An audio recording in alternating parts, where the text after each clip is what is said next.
Hi hello friends, ಮತ್ತೊಮ್ಮೆ ಎಲ್ಲರಿಗೂ ನನ್ನ ಯೂಟ್ಯೂಬ್ ಚಾನಲ್ಗೆ ಸ್ವಾಗತ. ನಾನು ಕಟೋರಿ ಬ್ಲೌಸನ್ನು ಕಟ್ಟಿಂಗನ್ನು ಮಾಡ್ತಾಯಿದ್ದೀನಿ. 5 ಬ್ಲೌಸ್ ಇದೆ. ಒಂದೇ ಮೆಜರ್ಮೆಂಟಿನ ಒಬ್ಬರೇ 5 ಬ್ಲೌಸ್ಗಳಿವೆ. ಇವ್ರದ್ದು ಎದೆಯ ಸುತ್ತಳತೆ ಬಂದು 11 ಇದೆ ಫ್ರೆಂಡ್ಸ್. ಎದೆಯ ಸುತ್ತಳತೆ ಬಂದು 44 ಇದೆ ಫ್ರೆಂಡ್ಸ್. 11, ಹಾಗಾಗಿ 11 ಇದೆ ಫ್ರೆಂಡ್ಸ್. ಈ ಥರ ಅಡ್ಡಗಳಿಗೆ ಹಾಕಿದರೆ ಪೇಪರನ್ನು ಸಾಲ್ತಾ ಇಲ್ಲ, ಹಾಗಾಗಿ ಈ ಥರ ಫೋಲ್ಡನ್ನು ಮಾಡಿಕೊಂಡು ನಾನು ಕಟ್ಟಿಂಗನ್ನು ಮಾಡ್ತಾಯಿದ್ದೀನಿ ಫ್ರೆಂಡ್ಸ್. ಇಲ್ಲಿ ನೋಡ್ಬೋದು ಫ್ರೆಂಡ್ಸ್, ಇವು ಬ್ಲೌಸನ್ನು ಪೇಪರನ್ನು ಕಟ್ ಮಾಡ್ತಾಯಿದ್ದೀನಿ. ಒಂದೇ ಮೆಜರ್ಮೆಂಟಿನ 5 ಬ್ಲೌಸ್ಗಳಿವೆ ಫ್ರೆಂಡ್ಸ್. ಇಲ್ಲಿ ಚಾಕನ್ನು ತೊಗೊಂಡು ನಾನು ಕಟ್ ಮಾಡೋಕ್ಕೆ ಕುಂತೆ, ಆದರೆ ಈ ಚಾಕನ್ನು ಪೇಪರ್ ಮೇಲೆ ಕಾಣಿಸ್ತಾ ಇಲ್ಲ ಫ್ರೆಂಡ್ಸ್. ಹಾಗಾಗಿ ಮತ್ತೆ ನಾನು ಪೆನ್ನನ್ನು ತೆಗೆದುಕೊಂಡೆ. ಇಲ್ಲಿ ಇದರ ಎಜೆ ಸುತ್ತಳತೆ ಬಂದು 11 ಇಂಚಿದೆ ಫ್ರೆಂಡ್ಸ್. ನಾನು ಇಲ್ಲಿ 12.5 ತೊಗೊಂಡಿದ್ದೀನಿ. ಹಾಗೆ ಉದ್ದಿಗೆ ಬಂದು ಇದು 13.5 ಇದೆ. ನಾನು 14.5 1 ಇಂಚನ್ನು ಉದ್ದಿಗೆ ಎಕ್ಸ್ಟ್ರಾವನ್ನು ತೊಗೊಂಡಿನಿ ಫ್ರೆಂಡ್ಸ್. ನೋಡ್ಬೋದು, ನಾನೀಗ ಮಾರ್ಕನ್ನು ಹಾಕ್ಕೊಂಡು ಕಟ್ಟನ್ನು ಮಾಡಿದ್ದೀನಿ ಫ್ರೆಂಡ್ಸ್. ಎಕ್ಸ್ಟ್ರಾ ಪಾರ್ಟನ್ನು ಕಟ್ಟಿಂಗನ್ನು ಮಾಡ್ತಾಯಿದ್ದೀನಿ ಫ್ರೆಂಡ್ಸ್. ಆದರೂ ಈ ಪೆನ್ನನ್ನು ಸಹ ಇಲ್ಲಿ ಮೂಡ್ತಾ ಇಲ್ಲ ಫ್ರೆಂಡ್ಸ್, ಬರಿತಾ ಇಲ್ಲ. ನಾನು ನೆಕ್ಸ್ಟ್ ಮತ್ತೊಂದು ಪೆನ್ನನ್ನು ತೆಗೆದುಕೊಂಡು ಬಂದೆ ಫ್ರೆಂಡ್ಸ್. ಆ ನಂತರ ತೆಗೆದುಕೊಂಡು ಬಂದು ಪೇಪರ್ ಕಟ್ಟಿಂಗನ್ನು ಮಾಡಿದೆ ಫ್ರೆಂಡ್ಸ್. ಇವೆಲ್ಲ ಪೇಪರ್ ಕಟ್ಟಿಂಗ್ ಮಾಡಿ ಇವತ್ತು ಕೊಡಬೇಕಾಗಿವೆ ಫ್ರೆಂಡ್ಸ್ ಬ್ಲೌಸನ್ನು. ನಾನು ಪೇಪರ್ ಕಟ್ಟಿಂಗ್ ಮಾಡಿ ಬೆಳಗ್ಗೆ ಇವತ್ತು ನಾಷ್ಟ ಮಾಡಿದ್ದೆ ಫ್ರೆಂಡ್ಸ್. ಅಡುಗೆ ಮಾಡಿದ್ದಿಲ್ಲ, ಹಾಗಾಗಿ ಮಧ್ಯಾಹ್ನ ಮತ್ತೆ ಅಡುಗೆ ಮಾಡಬೇಕಾಗಿತ್ತು ಫ್ರೆಂಡ್ಸ್. ಅಡುಗೆ ಮಾಡುವಾಗ ಒಂದು ಕೆಲಸವನ್ನು ಬಂತು, ತೋಟಕ್ಕೆ ಹೋಗಬೇಕಾಗಿ ಬಂತು ಫ್ರೆಂಡ್ಸ್. ಯಾಕಂದರೆ ಹೊಲದಲ್ಲಿ ಮಷಿನ್ ಬರುತ್ತೆ, ತೊಗರಿ ರಾಶಿ ಮಾಡೋಣ ಅಂತ ಹೇಳಿದರು. ಹಾಗಾಗಿ ನಾನು ಬ್ಲೌಸನ್ನು ಕಟ್ ಮಾಡಿ ಅಡುಗೆ ಮಾಡಿದೆ. ಆವಾಗ ಊಟ ಸಹ ಮಾಡೋಕ್ಕಾಗಲಿಲ್ಲ ಫ್ರೆಂಡ್ಸ್. ಹಾಗೆ ಹೋದೆ ತೋಟಕ್ಕೆ, ಯಾಕಂದರೆ ಮಷಿನ್ ಬಂದಿರೋ ಕಾರಣ ತೊಗರಿ ರಾಶಿ ಮಾಡೋದಿತ್ತು ಫ್ರೆಂಡ್ಸ್. ಹಾಗಾಗಿ ಇದರದ್ದು ರೆಡಿ ಪ್ರೆಷರ್ ಪಟ್ಟಿ ಬಂದು 3 ಮತ್ತು 2 ಇದೆ ಫ್ರೆಂಡ್ಸ್.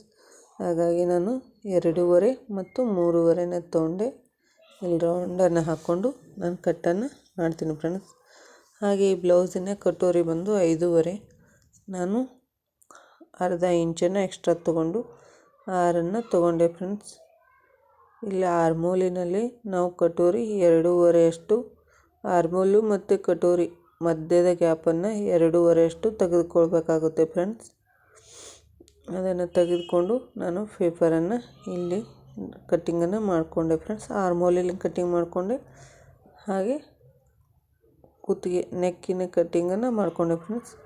ಇಲ್ಲಿ ಬ್ಯಾಕು ನಾನು ಇದರ ಡಬಲ್ ಪಾರ್ಟ್ ಕಟ್ಟಿಂಗ್ ಮಾಡೋದರಿಂದ ಬ್ಯಾಕನ್ನು ಡಿವೈಡ್ ಮಾಡಿದೆ. ಈಗ ಫ್ರಂಟನ್ನು ಕಟ್ಟಿಂಗ್ ಮಾಡ್ತಾಯಿದ್ದೀನಿ ಫ್ರೆಂಡ್ಸ್. ಪ್ರೆಷರ್ ಪಟ್ಟಿ ಕಟ್ಟಿಂಗ್ ಮಾಡಿದೆ, ಈಗ ಕಟೋರಿಯನ್ನು ಕಟ್ ಮಾಡಿಕೊಂಡೆ ಫ್ರೆಂಡ್ಸ್. ಇಲ್ಲಿ ಆರ್ಮೂಲು ಬ್ಯಾಕಿಂದು ಹಾಗೆ ಫ್ರಂಟಿಂದು ಡಿವೈಡ್ ಬರುತ್ತಲ್ವ, ಫ್ರಂಟಿಂದ ಆರ್ಮೂಲನ್ನು ನೆಕ್ಸ್ಟ್ ಕಟ್ಟಿಂಗ್ ಮಾಡಿಕೊಂಡೆ ಫ್ರೆಂಡ್ಸ್. ಇವಾಗ ಈ ಕಟೋರಿಯನ್ನು ಮತ್ತೊಂದು ಪೇಪರ್ ಮೇಲೆ ಇಷ್ಟು ಕಟೋರಿಯನ್ನು ಡ್ರಾ ಮಾಡ್ಕೋತಾ ಇದ್ದೀನಿ ಫ್ರೆಂಡ್ಸ್. ನೀವು ನೋಡ್ಬೋದು, ಇದು ಯಾವ ಅಳತೆಯಲ್ಲಿ ಇದೆ ಅಲ್ವಾ, ಅದೇ ಅಳತೆಯನ್ನು ನಾನು ಇಲ್ಲಿ ಫಸ್ಟಿಗೆ ಡ್ರಾವನ್ನು ಮಾಡ್ಕೋತಾ ಇದ್ದೀನಿ ಫ್ರೆಂಡ್ಸ್. ಯಾಕಂದರೆ ಡ್ರಾ ಮಾಡ್ಕೊಂಡಾದಮೇಲೆ ಕಟೋರಿಯನ್ನು ಹೆಚ್ಚಿಟ್ಕೋತೀನಿ ಫ್ರೆಂಡ್ಸ್. ಇದು ಕಟೋರಿ ಇಲ್ಲಿ ಟಕ್ಸ್ ಚೆಕ್ ಮಾಡಿದೆ ಫ್ರೆಂಡ್ಸ್. ನಾನು ಇದರ ಟಕ್ಸ್ ಪಾಯಿಂಟ್ 2.5 ಮಾತ್ರ ಇದೆ ಫ್ರೆಂಡ್ಸ್. ಉದ್ದಿಗೆ 2.5 ಇದ್ದರೆ ಅಗಲಿಗೆ 1.5 ಇರುತ್ತೆ ಫ್ರೆಂಡ್ಸ್. ಹಾಗಾಗಿ ಇಲ್ಲಿ ನಾನು ಏನು ಕಟೋರಿ ಇದೆ ಅಲ್ವಾ, ಅದಕ್ಕಿಂತ 1.5 ಉದ್ದ ತೊಗೊಂಡೆ ಫ್ರೆಂಡ್ಸ್. ಹಾಗೆ ಅಗಲಿಗೆ ಈಗ ನಾನು ಟಕ್ಸ್ ಪಾಯಿಂಟನ್ನು ತೊಗೊಂಡ್ಮೇಲೆ ಈ ಬದಿಯಲ್ಲಿ 1 ಇಂಚನ್ನು ಆ್ಯಡ್ ಮಾಡ್ಕೊಳ್ಳಲ್ಲ ಫ್ರೆಂಡ್ಸ್. ನಾನು ಈಗ ಟಕ್ಸಿನ ಪಾಯಿಂಟಿಗೆ 1.5 ಹಾಗೆ ಈಗ ನಾವು ಕಟೋರಿ 6 ಇಂಚಿದೆ ಅಲ್ವಾ ಅಗಲಿಗೆ, ಅದರದ್ದು ಹಾಫ್ ಮಾಡಿದರೆ 3 ಬರುತ್ತೆ. ಹಾಗಾಗಿ 6, 3 ಮತ್ತು 1.5 ಸೇರಿದರೆ 4.5 ಆಗುತ್ತೆ ಫ್ರೆಂಡ್ಸ್. 4.5ಗೆ ನಾನು ಕಟೋರಿ ಮಾರ್ಕನ್ನು ಮಾಡುವುದು ಫ್ರೆಂಡ್ಸ್. ಎರಡೂ ಬದಿಯಲ್ಲಿ 4.5ನ ಮಾರ್ಕ್ ಮಾಡಿಕೊಂಡು ನಾನಿಲ್ಲಿ ಕಟೋರಿಯನ್ನು ತಕ್ಕೊಂಡೆ ಫ್ರೆಂಡ್ಸ್. ಈ ರೀತಿ ಕಟೋರಿ ತಕ್ಕೊಳ್ಳೋದ್ರಿಂದ ಕಟೋರಿ ನಮಗೆ ಕ್ರಾಸಾಗಿ ಚೆನ್ನಾಗಿ ಬರುತ್ತೆ ಫ್ರೆಂಡ್ಸ್. ನಾವು ಬ್ಲೌಸನ್ನು ಸ್ಟಿಚ್ ಮಾಡಿದಾಗ ಕಟೋರಿ ಹಾಕ್ಕೊಂಡಾಗ ಅದು ಈಗ ಜಾಸ್ತಿ ಚೂಪಾಗಿ ಹೀಗೆ ಅನಿಸಲ್ಲ ಫ್ರೆಂಡ್ಸ್, ಚೆನ್ನಾಗಿ ಕೂಡುತ್ತೆ. ಆದ್ದರಿಂದ ಈ ಥರ ಕಟೋರಿನ ಕಟ್ಟಿಂಗ್ ಮಾಡಬೇಕಾಗುತ್ತೆ ಫ್ರೆಂಡ್ಸ್. ಇಲ್ಲ ನಾವು ಒಂದು ಕಡೆ 1 ಇಂಚು ಒಂದು ಕಡೆ 1 ಇಂಚು ಎಕ್ಸ್ಟ್ರಾ ಮಾಡಿಕೊಂಡ್ರೆ ಅದು ಕಟೋರಿ ಅಷ್ಟೊಂದು ಸರಿಯಾಗಿ ಬರಲ್ಲ ಫ್ರೆಂಡ್ಸ್.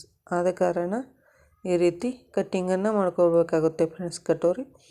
ಇಲ್ಲಾನು ಫಸ್ಟಿಗೆ ಸ್ಲೀವನ್ನು ಇಟ್ಟು 1 ಇಂಚನ್ನು ಫೋಲ್ಡಿಗೆ ಬಿಟ್ಟು ಆಮೇಲೆ ಸ್ಲೀವ್ ಇಟ್ಟು ಸ್ಲೀವ್ ಎಷ್ಟಿದೆಯೋ ಅಷ್ಟರ ಪ್ರಕಾರ ಮೆಜರ್ಮೆಂಟನ್ನು ಮಾಡಿಕೊಂಡೆ ಫ್ರೆಂಡ್ಸ್.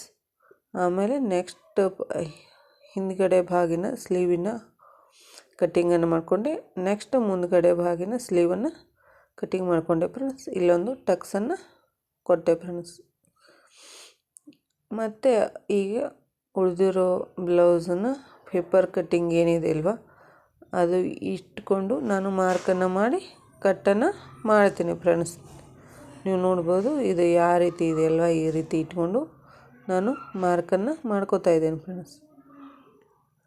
ಈ ರೀತಿ ನಾವು ಒಂದು ಅಳತೆ ಬ್ಲೌಸನ್ನು ಒಂದು ಕಸ್ಟಮರ್ದು ಒಂದು ಅಳತೆ ಬ್ಲೌಸನ್ನು ನಾವು ಇಟ್ಟು ಪೇಪರ್ ಕಟ್ಟಿಂಗನ್ನು ಮಾಡಿ ಅದೇ ಪೇಪರ್ ಕಟ್ಟಿಂಗನ್ನು ಅವ್ರ ಹೆಸರನ್ನು ಬರೆದು ಇಟ್ಟಿರ್ತೀನಿ ಫ್ರೆಂಡ್ಸ್. ಯಾಕಂದರೆ ಅದೇ ಕಸ್ಟಮರ್ದು ಮತ್ತೆ ಮತ್ತೆ ನಾನು ಪೇಪರ್ ಕಟ್ಟಿಂಗನ್ನು ಮಾಡಲ್ಲ ಫ್ರೆಂಡ್ಸ್. ಒಮ್ಮೆ ಮಾಡಿದರೆ ನೆಕ್ಸ್ಟ್ ಮತ್ತೊಮ್ಮೆ ಅದೇ ಪೇಪರ್ ಕಟ್ಟಿಂಗನ್ನು ಬಳಸ್ತೀನಿ ಫ್ರೆಂಡ್ಸ್. ಹಾಗಾಗಿ ನಾ ಪೇಪರ್ ಕಟ್ಟಿಂಗ್ ಇವ್ರದ್ದು ಹೊಸ ಕಸ್ಟಮರ್ ಇವರು, ಮತ್ತು ಹಾಗಾಗಿ ನನ್ನ ಹತ್ರ ಪೇಪರ್ ಕಟ್ಟಿಂಗ್ ಇದ್ದಿದ್ದಿಲ್ಲ ಇವ್ರದ್ದು. ಹಾಗಾಗಿ ನಾನು ಇಲ್ಲಿ ಪೇಪರ್ ಕಟ್ಟಿಂಗನ್ನು ಮಾಡಿಕೊಂಡೆ ಫ್ರೆಂಡ್ಸ್.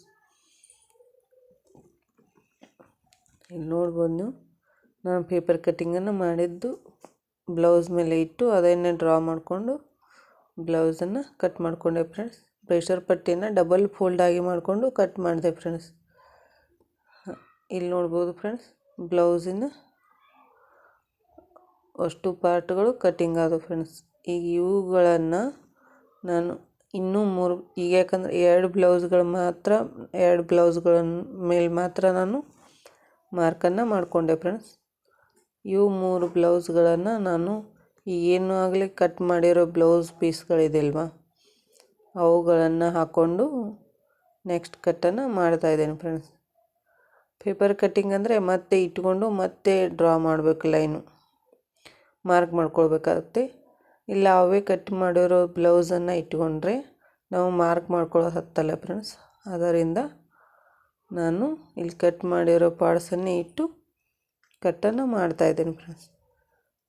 ಈ ರೀತಿ ಕಟ್ಟನ್ನು ಮಾಡೋದ್ರಿಂದ ಈಜಿ ಆಗುತ್ತೆ ಫ್ರೆಂಡ್ಸ್ ಕಟ್ ಮಾಡೋದಕ್ಕೆ, ಮಾರ್ಕ್ ಮಾಡ್ಕೊಳ್ಳೋದು ಹತ್ತಲ್ಲ. ಅದರಿಂದ ಈ ರೀತಿ ಕಟ್ಟನ್ನು ಮಾಡ್ಕೋತೀನಿ ಫ್ರೆಂಡ್ಸ್. ಇಲ್ಲಾಂದರೆ ಮತ್ತೆ ಮಾರ್ಕ್ ಮಾಡ್ಕೊಳ್ಬೇಕಾಗುತ್ತೆ ಫ್ರೆಂಡ್ಸ್. ಇಲ್ಲಿ ನೋಡ್ಬೋದು ಫ್ರೆಂಡ್ಸ್, ಸ್ಲೀವನ್ನು ನಾನು ಕಟ್ ಮಾಡ್ಕೊಳ್ತಾ ಇದ್ದೀನಿ. ಈ ರೀತಿ ಒಬ್ಬರೇ ಕಸ್ಟಮರ್ ಜಾಸ್ತಿ ಬ್ಲೌಸ್ ಇದ್ದರೆ ಒಂದು ಪೇಪರ್ ಕಟ್ಟಿಂಗ್ ಮಾಡಿಕೊಂಡು 1 ಅಥವಾ 2 ಬ್ಲೌಸನ್ನು ಹಾಕ್ಕೊಂಡು ಕಟ್ ಮಾಡಿ ಆಮೇಲೆ ಎಷ್ಟು ಬ್ಲೌಸ್ಗಳಿದೆ ಅದೇ ಅಳತೆ ಬ್ಲೌಸನ್ನು ಇದ್ದರೆ ಮುಂಚೆ ಮಾಡಿರೋ ಬ್ಲೌಸ್ ಕಟ್ಟಿಂಗನ್ನು ಅದರ ಮೇಲೆ ಹಾಕ್ಕೊಂಡು ಕಟ್ ಮಾಡ್ಬೋದು ಫ್ರೆಂಡ್ಸ್. ಯಾಕಂದರೆ ಈಸಿ ಆಗುತ್ತೆ ಫ್ರೆಂಡ್ಸ್. ಮತ್ತೆ ಪೇಪರ್ ಕಟ್ಟಿಂಗನ್ನು ಇಟ್ಕೊಂಡು ಕಟ್ ಮಾಡೋದು ತಪ್ಪುತ್ತೆ ಫ್ರೆಂಡ್ಸ್. ಹಾಗೆ ಬ್ಲೌಸ್ ಮೇಲೆ ಬ್ಲೌಸ್ ಇಟ್ಕೊಂಡ್ರೆ ಮಾರ್ಕ್ ಮಾಡೋದು ತಪ್ಪುತ್ತೆ ಫ್ರೆಂಡ್ಸ್. ಆದ್ದರಿಂದ ಇನ್ನು ನೋಡ್ಬೋದು ಫ್ರೆಂಡ್ಸ್, ನಾನಿಲ್ಲಿ 5 ಬ್ಲೌಸ್ ಸಹ ಕಟ್ಟಿಂಗ್ ಮಾಡಿದೆ ಫ್ರೆಂಡ್ಸ್. ಕಟ್ಟಿಂಗ್ ಮಾಡೋದು ಆದಮೇಲೆ ಸ್ಟಿಚಿಂಗನ್ನು ಮಾಡಬೇಕಿತ್ತು ಫ್ರೆಂಡ್ಸ್. ಇನ್ನೂ ಅಡುಗೆ ಮಾಡಿದ್ದಿಲ್ಲ. ಅಡುಗೆ ಮಾಡಿ ಸ್ಟಿಚಿಂಗ್ ಮಾಡೋಣ ಅನ್ನೋಷ್ಟರಲ್ಲೇ ತೋಟಕ್ಕೆ ಹೋಗಬೇಕಾಯಿತು ಫ್ರೆಂಡ್ಸ್. ಹಾಗಾಗಿ ಇವೆಲ್ಲ ಡಿವೈಡ್ ಮಾಡಿ ನಾನು ತೋಟಕ್ಕೆ ಹೋದೆ ಫ್ರೆಂಡ್ಸ್.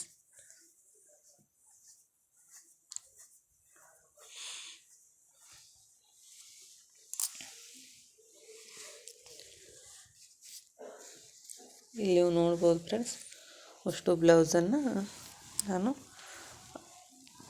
ಅಷ್ಟು ಬ್ಲೌಸಿನ ಪಾರ್ಟ್ಸ್ಗಳು ಅವು ಕಲರ್ ಬ್ಲೌಸನ್ನು ಅವು ಬ್ಲೌಸ್ ಮೇಲೆ ಜೋಡಿಸ್ಕೊಂಡೆ ಫ್ರೆಂಡ್ಸ್. ಜೋಡಿಸ್ಕೊಂಡು ತೆಗೆದಿಟ್ಟೆ ಫ್ರೆಂಡ್ಸ್. ನೋಡ್ಬೋದು ಇಲ್ಲಿ ನಾನು ರೌಂಡಾಗಿ ರೋಲ್ ಮಾಡಿಕೊಂಡು ಒಂದೊಂದಾಗಿ ಡಿವೈಡ್ ಮಾಡಿಕೊಂಡೆ ಫ್ರೆಂಡ್ಸ್. ಡಿವೈಡ್ ಮಾಡ್ಕೊಂಡಾದ ನಂತರ ಈ ನಾನು ನಮ್ಮ ತೋಟದಲ್ಲಿರೋ ಬೆಳೆಯ ಫೋಟೋವನ್ನು ಹಾಕಿದ್ದೀನಿ ಫ್ರೆಂಡ್ಸ್. ನೋಡ್ಬೋದು ನೀವು. ಇದು ಕಬ್ಬು ಹಚ್ಚಿರೋದು ಫ್ರೆಂಡ್ಸ್ ನಾವು. ಹಾಗೆ ಒಳಗೆ ಗೋಧಿನ ಊರಿದ್ದೇವೆ ಫ್ರೆಂಡ್ಸ್. ಇಲ್ಲಿ ತೊಗರಿ ರಾಶಿನ ಮಾಡ್ತಾಯಿದ್ದೇವೆ. ಇಲ್ಲಿ ನೋಡ್ಬೋದು ಫ್ರೆಂಡ್ಸ್, ನಾವು ತೊಗರಿ ರಾಶಿಯನ್ನು ಮಾಡ್ತಾಯಿದ್ದೀವಿ. ಇಲ್ಲಿ